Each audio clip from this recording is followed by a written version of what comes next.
Hello everyone. PRAN biryani ఒకసారి ఇలా try చేయండి, మళ్ళీ మళ్ళీ ఇలానే చేసుకుంటారు. ఒక చిన్న సీక్రెట్ ఉంది, అదేంటో చెప్పేస్తాను. అలానే చేయండి, అసలు ఎంత టేస్టీగా వస్తుందో. ప్రాన్ కూడా చాలా స్పైసీగా, చాలా సాఫ్ట్గా కుక్ అవుతుంది. చూడండి, మీకే చూపిస్తున్నా ఎంత సాఫ్ట్గా కుక్ అయిందో. ఇంకెందుకు, ప్రాసెస్ చూసేద్దాం, వచ్చేయండి. ఒక హాఫ్ కిలో ప్రాన్స్ తీసుకుని దాంట్లో కొంచెం ఉప్పు, కొంచెం కారం, కొంచెం పసుపు వేసి మంచిగా కలిపేసుకుని అదే గిన్నెని గ్యాస్ స్టవ్ మీద పెట్టి ఇలా బాయిల్ చేసుకోండి. ఆ బాయిల్ అయిన వాటిని వేడివేడి ఆయిల్లో ఇలా ఒక 5 మినిట్స్ ఫ్రై చేసుకోండి.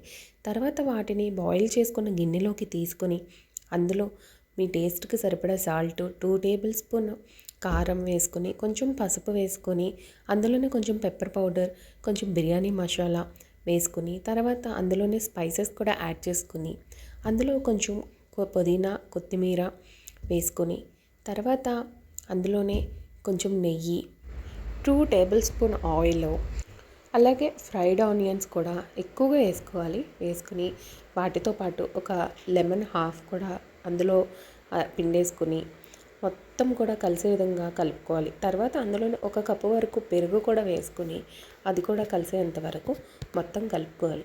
ఈ కలుపుకున్న మిశ్రమాన్ని మనం ఏ గిన్నెలో అయితే బిర్యానీ చేయాలనుకుంటున్నామో ఆ గిన్నెలోకి వేసేసుకుని నేను చూపించిన విధంగా దాన్ని స్ప్రెడ్ చేసుకోవాలి. స్ప్రెడ్ చేసుకుని మూత పెట్టుకుని దీన్ని పక్కన ఉంచి అప్పుడు కొంచెం సేపు అలా వదిలేస్తే వాటిలో ఉన్న స్పైసెస్ అన్నీ కూడా ప్రాన్కి మంచిగా పట్టేస్తాయి. సో అందుకని కొంచెం సేపు మూత పెట్టి అలా వదిలేయాలి. తర్వాత ఒక గిన్నె నిండా నీళ్ళు తీసుకుని అందులో నేను చూపిస్తున్న స్పైసెస్, నేనైతే మ్యాక్సీ 4 యూజ్ చేస్తా, ఉంటే వేరేవి కూడా వేస్తాను. ఆ తర్వాత ఒక 2 పచ్చిమిర్చి కూడా చీల్చుకుని వేసుకోవాలి. అలాగే ఒక స్పూన్ అల్లం వెల్లుల్లి పేస్టు, ఒక స్పూన్ బిర్యానీ మసాలా, టేస్ట్కి సరిపడా ఉప్పు, అలాగే కొంచెం ఆయిల్ కూడా వేసుకోండి. రైస్ విడివిడిగా ఉంటుంది, అతుక్కుపోకుండా. అలాగే అవి మరిగిపోయిన తర్వాత మనం 2 అవర్స్ నానబెట్టుకున్న రైస్ కూడా వేసుకోవాలి. టైం ఉంటే నానబెట్టుకోండి, లేకపోతే నానబెట్టుకుని అవసరం.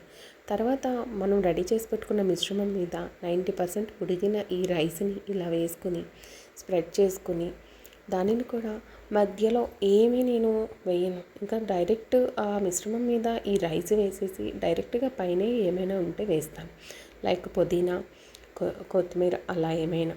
తర్వాత ఆ రైస్ మీద పుదీనా, కొత్తిమీర, అలాగే ఫ్రైడ్ ఆనియన్స్, లెమన్ హాఫ్ వేసుకుని, అలాగే కొంచెం నెయ్యి కూడా. నెయ్యే మెయిన్ ఫ్లేవర్ అండి, ఎక్కువగానే పడుతుంది నెయ్యి అయితే, ఎక్కువగానే వేసుకోండి, మంచిగా ఉంటుంది.